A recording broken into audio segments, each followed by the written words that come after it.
Hi everyone, and welcome to the quiz for review session. I'm Dr. Yen, and I'm going to go over some of the most missed quiz questions from quiz number 4. So let's take a look at this first question here. The first move of SIFT includes a reminder to check your emotional reactions as you do research. What are the 2 reasons why this is helpful? And from your choices, you've got a source that you feel negatively about won't be relevant to your research. Sources that make you question your assumptions about a topic can be helpful. And you can make a stronger case when you pick sources with unexciting research results, and verifying whether a claim is true is important regardless of how you feel about its claims. So, which 2 reasons would you pick?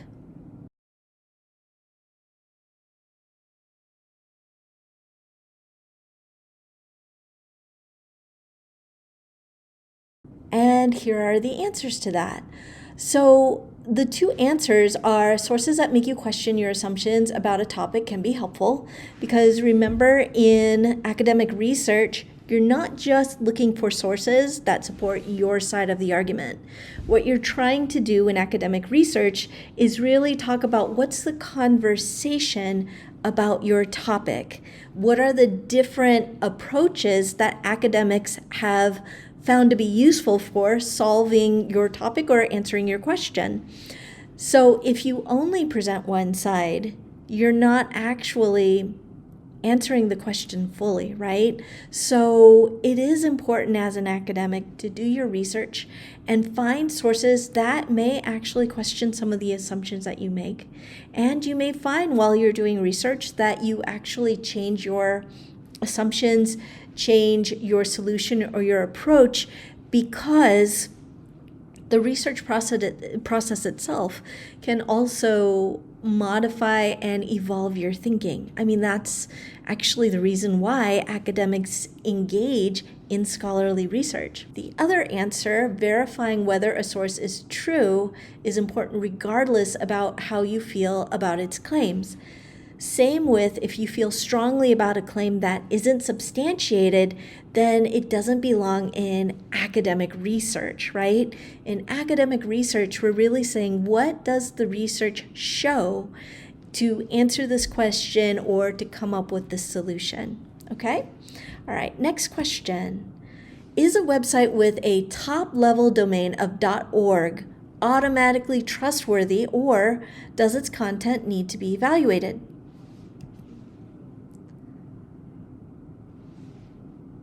So the answer to this question, it needs to be evaluated because the domain doesn't guarantee quality. Same with if you find a .edu. Same if you find a lot of different research sites, or I should say, a lot of different websites. .org only means that whatever organization it is, or even person, purchased the domain with the .org. That's all it means. Just like .com, .net, all of those can be purchased. .edu tends to be a little bit more credible, but the other issue is that any student and any professor may be able to own a .edu site, so it's best to check your resources, especially if you're unfamiliar with the website during your research. So this next one says, evaluate this website. https www.pewresearch.org using SIFT. Remember, you can check what other websites say about it. What is the main purpose of this website? When you take a look at a multiple choice question like this, where it's asking you to go to a specific website, you need to actually go to that specific website and use SIFT. And then you can see some of the answers, right? So first, let's go to the website and see what the main purpose says. And like it says here, checking against other websites with that, okay? But we're not just going to bring this site up, right? We are lateral readers. So we're going to bring up another site too, using the Wikipedia trick. Here it is, Pew Research Center Wikipedia, okay? So if you go down and look at Wiki, it says, is a nonpartisan American think tank based in Washington, D.C.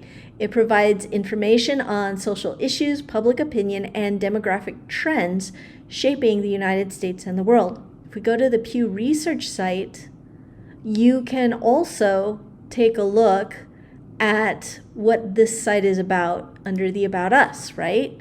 And it says here, the Research Center is a nonpartisan fact tank that informs the public about issues, attitudes, and trends shaping our world. Now, what if these two sites don't agree? And if they don't agree, then that means something is wrong with checking the credibility of the site, right? In addition to using Wikipedia, then, I would suggest checking other sites as well, maybe doing a Google. So just straight from Google, if I do Pew Research Center, and then I scroll, I want to say, okay, with Google, what's the overall temperature, right?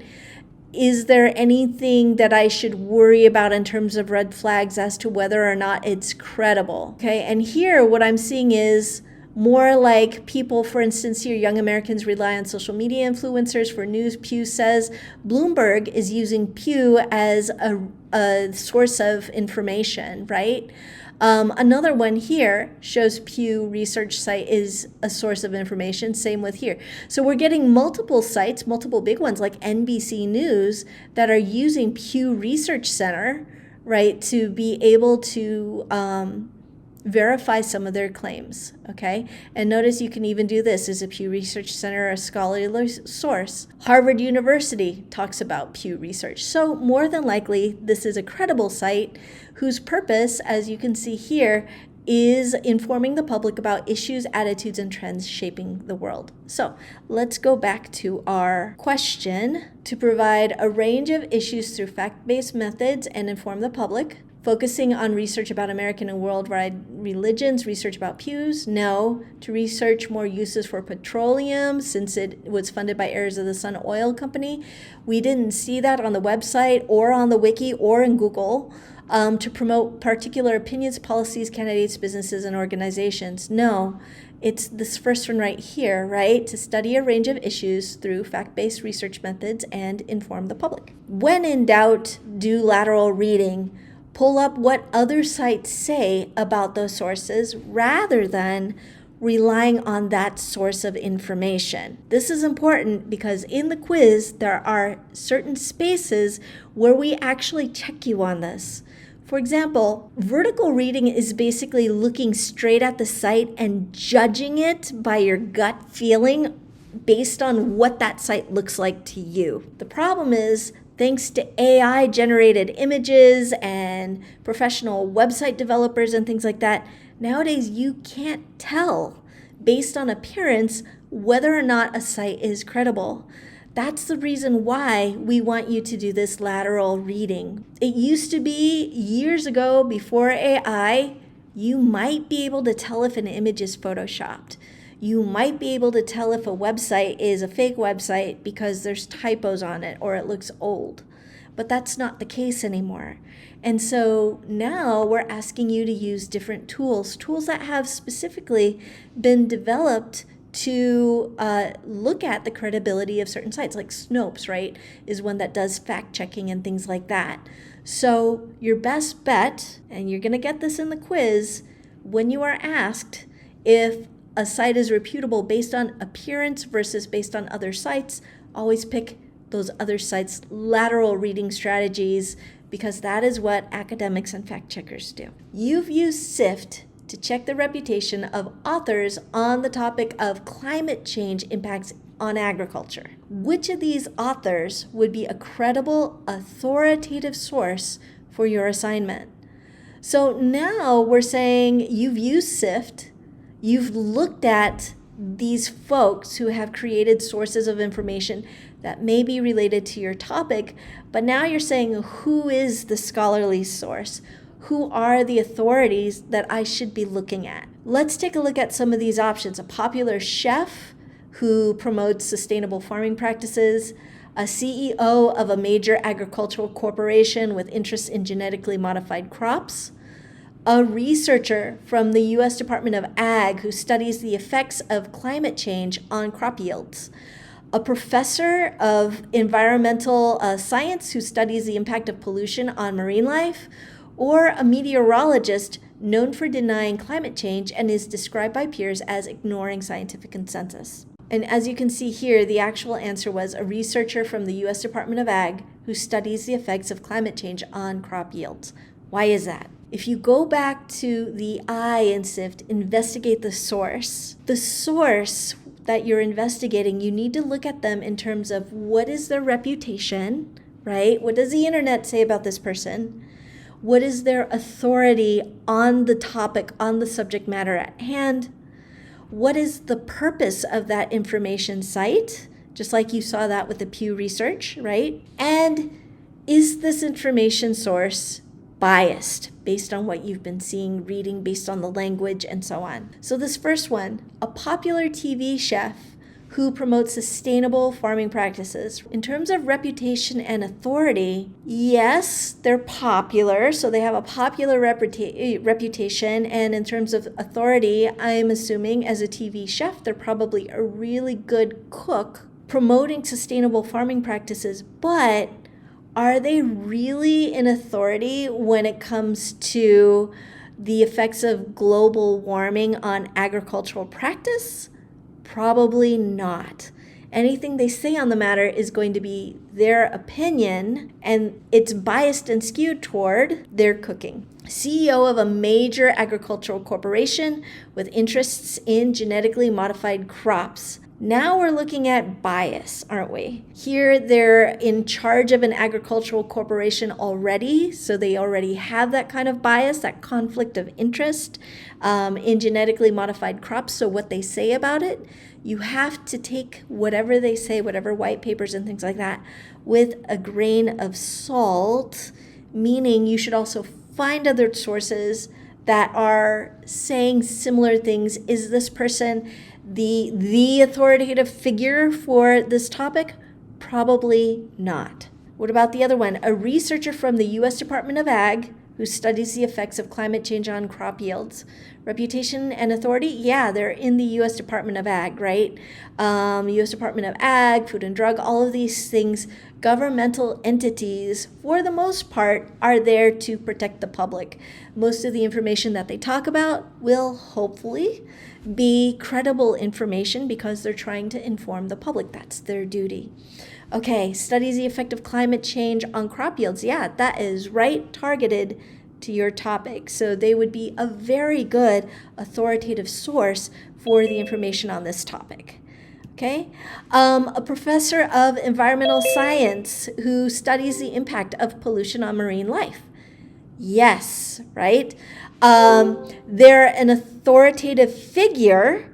They're a professor of environmental science, but are they really an authoritative figure when it comes to climate change and its effects on agriculture? Probably not. Probably not. Okay? And then finally, a meteorologist known for denying climate change and is described by peers as ignoring scientific consensus. Yeah, this is probably not your best source, especially because you can see their reputation and authority, right? They're denying climate change. It's already biased, right? And it's already saying ignoring scientific consensus. Maybe they're good for armchair research. They're not going to be good to you for anything academic, okay? Next question. You found the perfect article for your topic, but clicking for the full text gives you this message. Retraction. This article has been retracted by one co-author after failing to reproduce results. Although some of the data shown in the paper may be correct, the core observations and conclusions are not. So what should you do?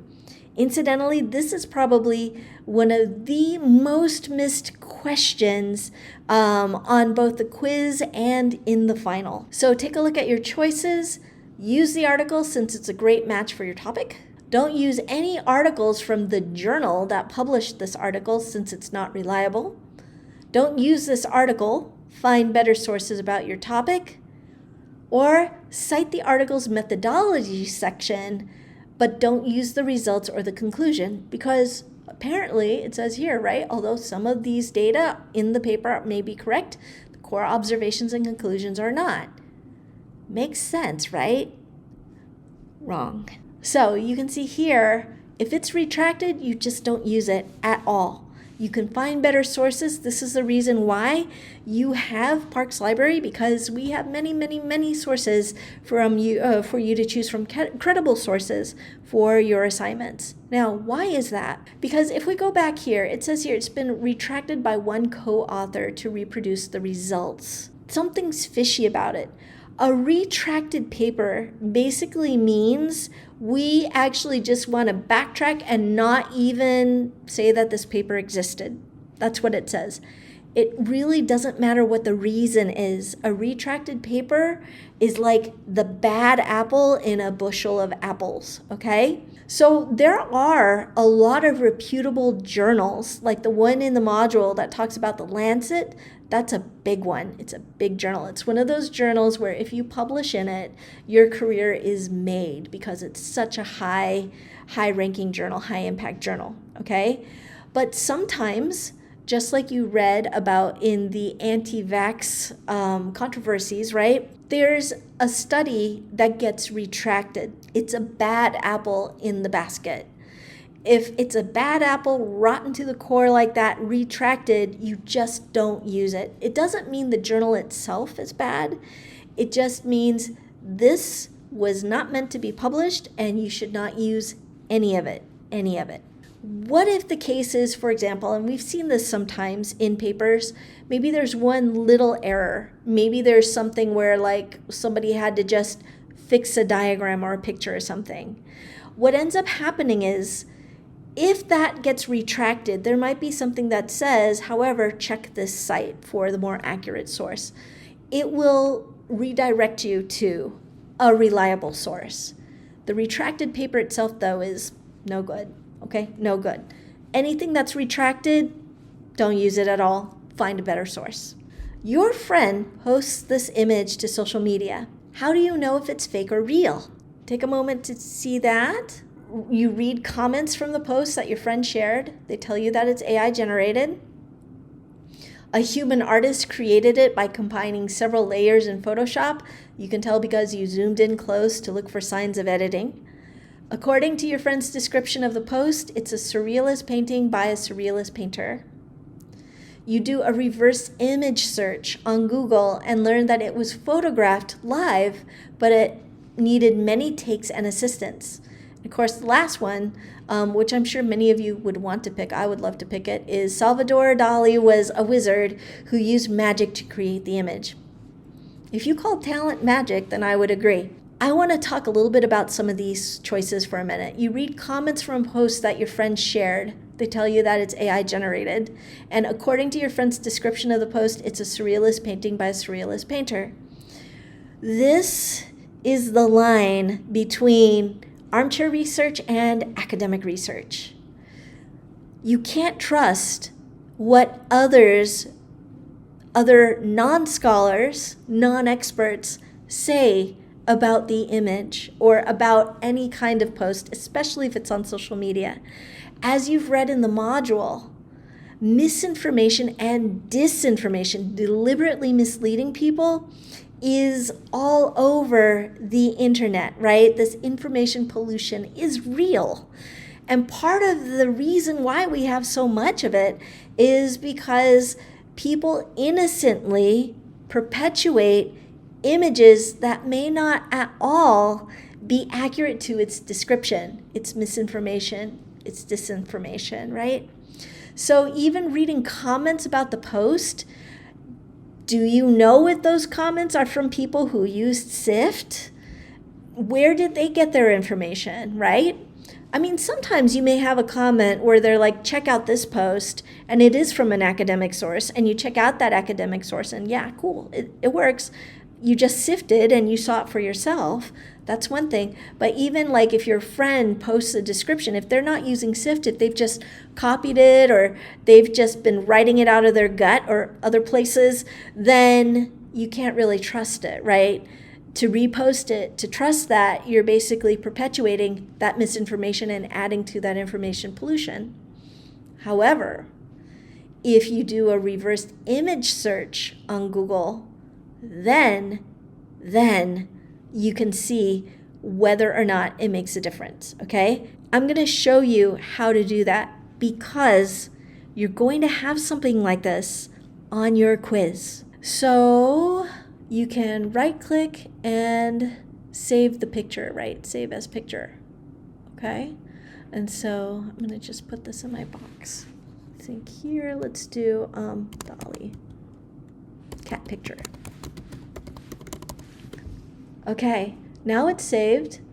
Now I'm going to go into Google image search. Here's how you do it. You can even do Google image search, just like that, okay? Google Images, go to the camera, upload that file, and you can take it here, okay? Notice it gives you similar ones, but now if I look at the image source, I can look through some of the history behind how it was made. What you're doing is you're looking at Google image search similar to how you would just Google any kind of source. Notice as I scroll through, it's like it talks about Dolly Atomicus, which is the name of it, right? And then you can see like surreal vintage wall art. It doesn't really tell you as much. MoMA, the Museum of Art, happy birthday, was born on this day. This iconic photo, so maybe this might be something because it's from the MoMA Museum of Art. You can click on that and see what it says, right? Whoop. It was a collaboration between Dolly and photographer Philippi Halsman. It took them 28 tries to get it right. So you can see, you can find some of that information. Does this make sense? Well, here's the other thing I can do, right? Is I can go back to Google.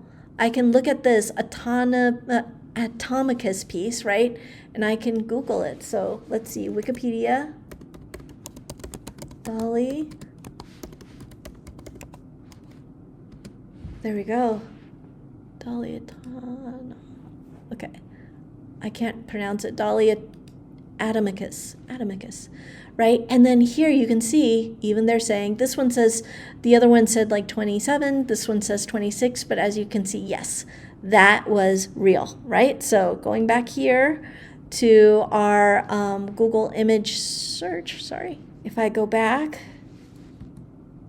to that question, you do and learn that it was photographed live, but but needed many takes and assistance, okay? This is what we want you to do with those images. Incidentally, some of you use TinEye, that's what's said in the module, or Google image search. I haven't had that much luck with TinEye. I much prefer Google image search. Again, what you want to do is look through Google image search, very similar to what you would see in a Google search through lateral reading, right? Look through it, see what you can find, do Wikipedia. That's how you're going to find how that image was created or made. What you don't want to do is just, scroll in and see if there's any pixels or anything like that. Because like I said before, when it comes to AI these days, simply looking at an image and trying to determine whether or not it's photoshopped just isn't good enough anymore. Think about all of the AI generated images in your module, right? They look no different than many of the graphic designs out there. So really, when it comes to an image search, your best bet is throwing an image search through lateral reading strategies just like you would any other source, okay? If you have any other questions for me or for your instructor, please reach out so that they can help you before you take quiz 4. Good luck on your studying, happy researching, and I'll see you next time. Bye now.